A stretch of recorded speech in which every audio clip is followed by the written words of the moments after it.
I think what's important is where we came from. And I always tell people that because I don't think people really know the house we lived in prior to the fancy house that everybody knows today. Yeah. I don't think people know that we used to have leaks in our own house. We used to have buckets to collect water. We used to live on Buganda Road. Yeah, I know. I don't know if you know where the Arts and Craft Museum is now. Yes. So we used to have a 2-bedroom house there. The chairman came to Uganda in 1986. He first came in 1984 after his expulsion. I'm a third generation born Ugandan. Okay. So we've been in Uganda since 1902. And my mum is from Kamuli. Yes. Her family came in about 46, and my dad's family is from Kabatoro in the west. Yeah. And his family landed in Uganda in 1903, but settled in Kabatoro in about 1905. Okay. So we're third generation Ugandan. And like I said, we didn't always have what we have today.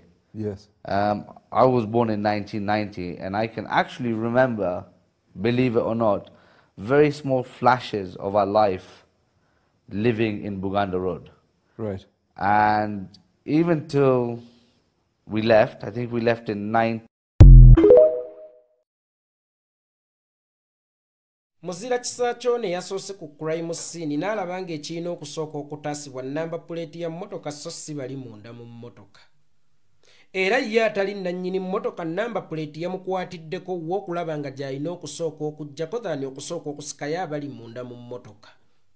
Obubenje bungi obuguddewo naddala obw'omuliro naye abatuuze bafokasinga nnyo ku ky'okutaasa abali munda mu mmotoka so si ky'okusumula namba puleeti. Nga n'emmotoka z'amafuta nnyingi ezikutte omuliro sirabangako ekutte muliro naye nga namba puleeti bagisumuluddeko era namba puleeti naye ekwatirako omuliro. Waliwo enjawulo wakati w'okutema n'okusumulula. Bwe weetegereza namba puleeti zino baasumuluddeko nsumulule tebaatemyeko nteme. Musajja kyono omuzira kise yawulidde akabenje nga kagwawo n'ajjira ddala lumu ne sipaana erina okusumulula namba puleeti ey'omu maaso ne namba puleeti ey'emabega. Era obudde obwo yabugjeewa nga tannafunamu kirowoozo nti emmotoka eno mulimu abantu era teyeesudde yokka n'agenda n'asumulula ey'omu maaso n'asumulula ey'emabega naye ng'ayita wakati mu nzigi z'emmotoka nga munda mu mmotoka mulimu alaajana. Okusinziira ku sipiidi emmotoka eno gye yabengeyerezzaako nga teyina na sikuraapu ebeera yawadde eyagjeeko namba puleeti obudde bungi nga tennakwata muliro. Era ono eyagjeeko namba puleeti teyabaddemu nakwekeka nti emmotoka eno singa ebwatuka nnyinza okubwatuka nayo. Katugambe yabadde n'omutima ogulumirirwa, yabadde n'omutima oguyamba, era Mukama amuwa omukisa olw'okubeera omusamaliya omulungi. Naye mutima ky'ogwo ogulumirirwa namba puleeti nga tegulumiriddwa ali munda mu mmotoka alaajana nti ŋŋenda.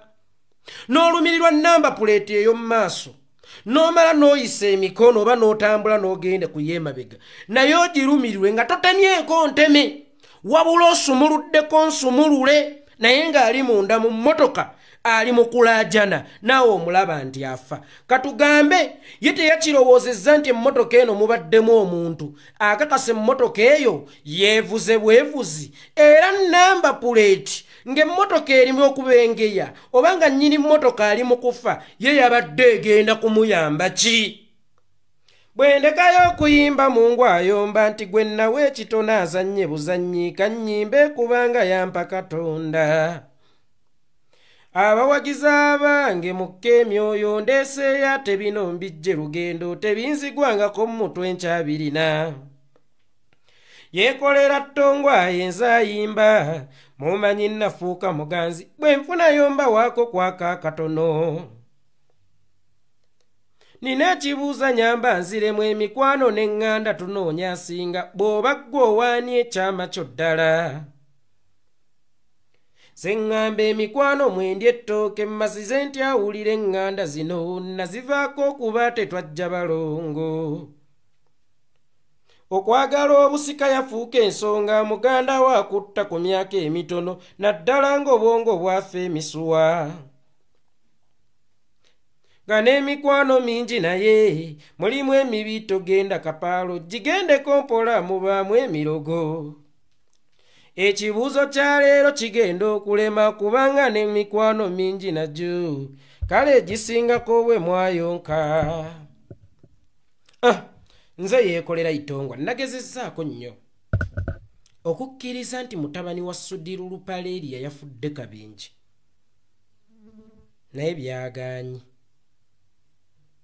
wakati nga nsemberera okukkiriza nti kituufu kaabadde Kabinji ate ne zijja zireeta wuliriza bulungi akatambi kano era keetegereze bulungi actually fokasinga nnyo kukalaba so kawuliriza omwana wa mugagga omwana alina obusobozi obubeera ne driver akujja abadde talina driver. So I should explain that in English and I can put in Uganda. First, you should know that Rajiv had a driver, but Rajiv is also a motor rally driver. Do you guys know that? Yeah. He drives sports cars. The car he was driving is a Nissan GTR. It's a sports car, one of the fastest cars in the world. So if he's driving that, when you are a sports driver, you are driving a sports car, you don't call a driver because you enjoy the thrill of driving. Yes. And because it's a motor rally driver, driving a sports car, in the night when there are no cars on the road, he was doing his thing. He was trying to... The car had been refurbished 100%. So he was... Mukulu Andrew Mwenda, ekibuuzo wabbye kyaki? Ekibuuzo baakibuuzizza ono era nga musajja mukulu. Era nga abadde naye amanyi Rajiv. Era nga buli omu akimanyi nti omwana yafudde Kabinji.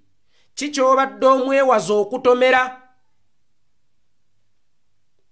Mwana muto nti abadde agenda kunanaagirira mu bibuuzo. Lwaki akazindaalo babadde bakatunuzza mu ono gwe babuuzizza ekibuuzo? Nobbe ekibuuzo.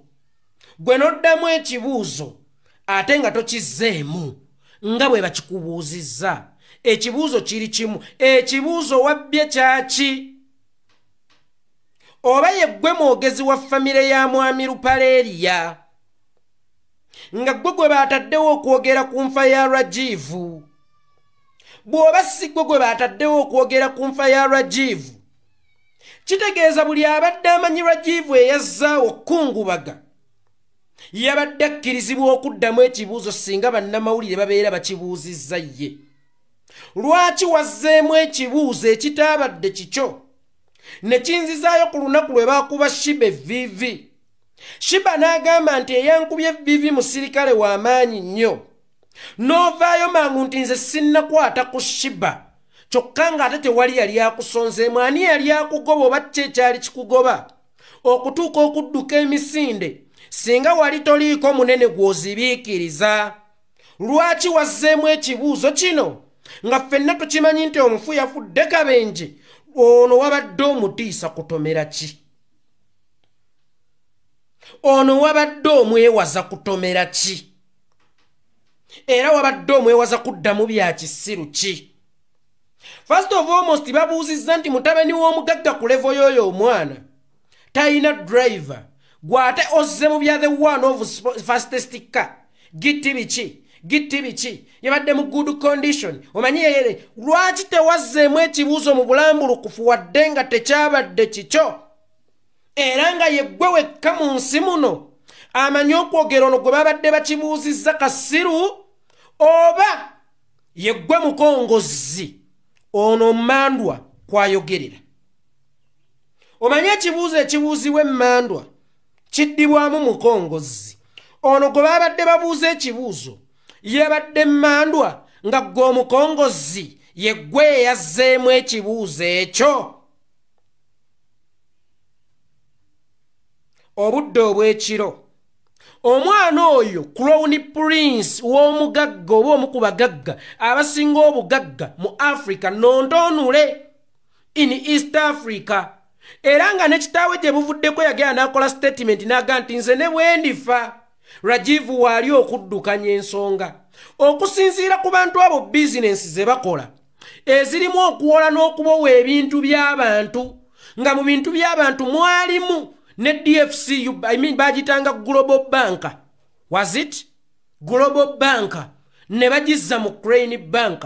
Ebizimbe by'abantu bye batutte nga bw'omanyi bizinensi y'okuwola singa olemererwa okusasula. Omusingo gubeera gulugenda. Naye ebiseera ebisinga omuntu afiiriddwa ekigambo inna lillahi wa inna ilaihi raji'un kimukalubiza Mukama yaweera yajja inna lillahi wa inna ilaihi raji'un kuwange.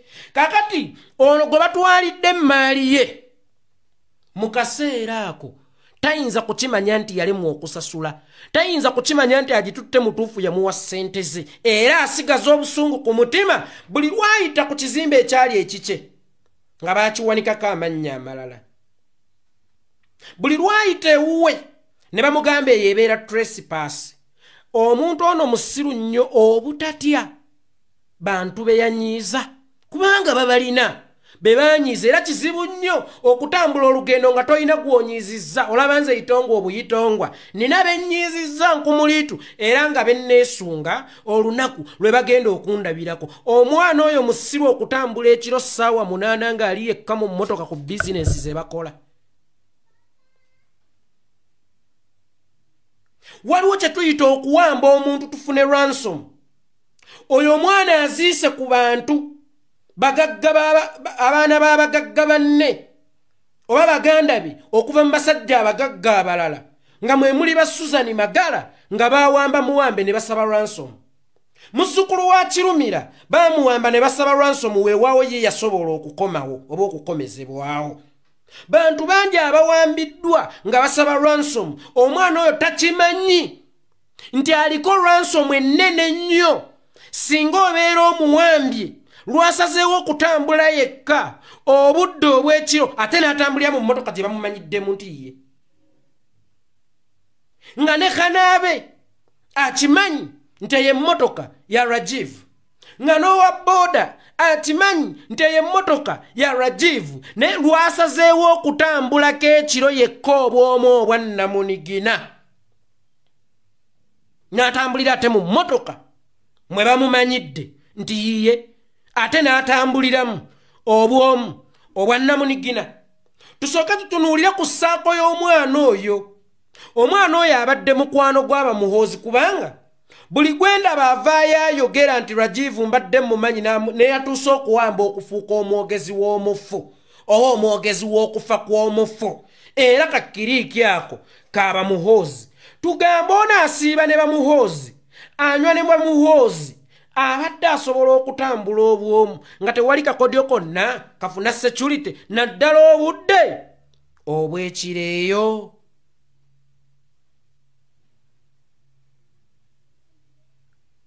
Tulabye emmotoka nnyingi ezigudde ku bubenje era ezikutte omuliro, naye kizibu nnyo emmotoka ekutte omuliro obutasigazaawo scrap.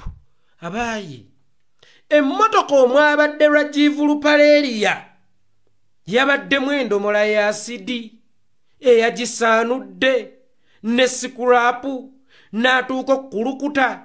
Kigo kya nnabaki ekyo kye yagudde nga teyavudde waggulu nti agenda kugwa wansi, naye nga just emmotoka yabadde ku sipiidi n'etomera bipavement eby'oku kkubo ne bikunkumula emmotoka ne bijakisa omuliro n'ebulwako ne sikurapu. Nzikiriza sipiidi emmotoka kwe yabadde bw'eba etomedde esobola okukwata omuliro, naye olaba ennyonyi evudde mu bwengula n'egwa yeesobola okukola sigiri, ate emmotoka ekoonya obukoonyi kipavumenti. Nga n'emmotoka ey'amafuta eya petulooli bw'ekwata omuliro esigazaawo sikurapu. Emmotoka ya Rajiv yasaanuuse busaanuusi. Mwagiyiridde ki? Njagala mukulu Sudiru Lupaleria tukole bwe tuti. Funayo emmotoka eya sports car oba eri mu kika ky'emmotoka ya mutabani we wadde nga tagenda kudda netuuka nga ku butuufu bw'ensonga. Olukusense bwe luli omwana otoyinza kwesuulya gwa naggamba kubanga n'abasigadde waka ebiseera ebisinga babeera baana oyo alese abazzukulu bo. Njagala ofuneyo emmotoka mukulu Sudiru Lupaleria ogiwanike mu bbanga ofune emmotoka ey'omukono ogiwanike mu bbanga omale bagiteeye ekkate ku ttaka bw'emala okwekkata ku ttaka mugiire amafuta ga petroli mugikumeko omuliro mulabe oba tewaasigalewo scrap footage. Uganda police oluguudo olwo lutera okuyisa Museveni tasobola kumala wiiki nga taluyiseeko mirundi giwera 3. Kamera zammwe zizibiriza waliwo kiguddewo oba kamera zammwe zeekanga ebibwatuka ewafiira lw'omwe kamera zaali zivuddeko gwe tumanyi gwe batta obusi ewafiira ikyuli kamera zaali zivuddeko gwe tumanyi nti batta busi.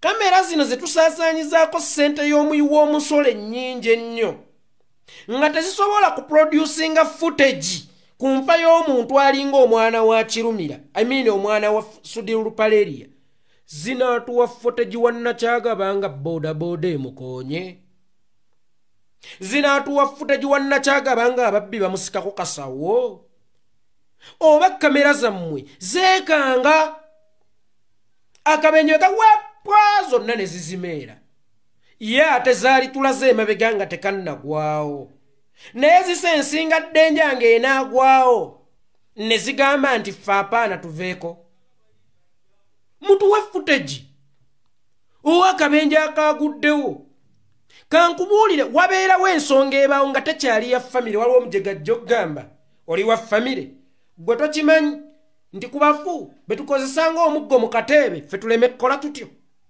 Rajiv Rupaleria engeri gy'abadde big figure omwana w'omugagga mutulage ku footage ng'avuga bubi emmotoka ng'agivugira ku sipiidi ey'ekika ekyawaggulu kirage ffe abawejjere nti olaba akabenje katutte omwana w'omugagga ate nze itongo atalina akayosira. Mutulage mutaase eggwanga mutuwe ku footage tutaase eggwanga era abantu bayige enkozesa y'oluguudo nti emmotoka naddala ba racers ne bwekugamba nga nti sikuwulira sooka opima oluguudo kwekugambira nti sikuwulira. Secondary oyo omwana atambuddeko amanye enguudo ennungi kitegeeza ki ng'era yali yakaveera ndani emmotoka omuvuzi wa racer ne bwekugamba nti sikuwulira oluguudo luyinza okukutimawa. Oluguudo dwo luyinza okukutimawa kubanga enguudo za Uganda waliwo sipiidi kwetuuka yo yennyini emmotoka n'ekulaga nti ogenda kufa. Kakati newankubadde eba sport sikka kituufu esobola okudduka okusinga ku mmotoka za bulijjo naye era teyinza kudduka ng'ali ku nguudo z'e London ng'ali ku nguudo z'omu America oba ng'ali ku nguudo z'e UAE oba ng'ali ku nguudo ez'e China. Gwe kyogamba omwana oyo teyayina mutima gubalirira bulamu bwe.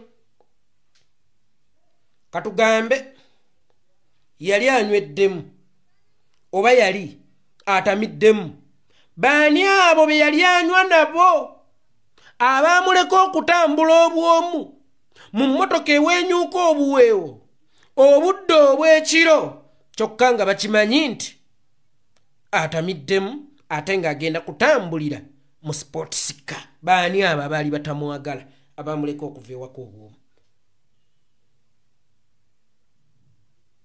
Baani abo abaali batamwagala okuva ewaka obwomu? Nempunzika nga ngamba tebigatta. Motoka yasaanuuse nnyo, motoka neebulwako scrap era ndabira ddala ng'omulambo gwe gwagudde ekkabenje si Rajiv ye yagudde ekkabenje. Bwe kitaba ekyo wasobola okubawo possibilities nga Rajiv yavudde ku ladda naye ng'ezo ntono nnyo naye nga bisoboka nga Rajiv yavudde kulada.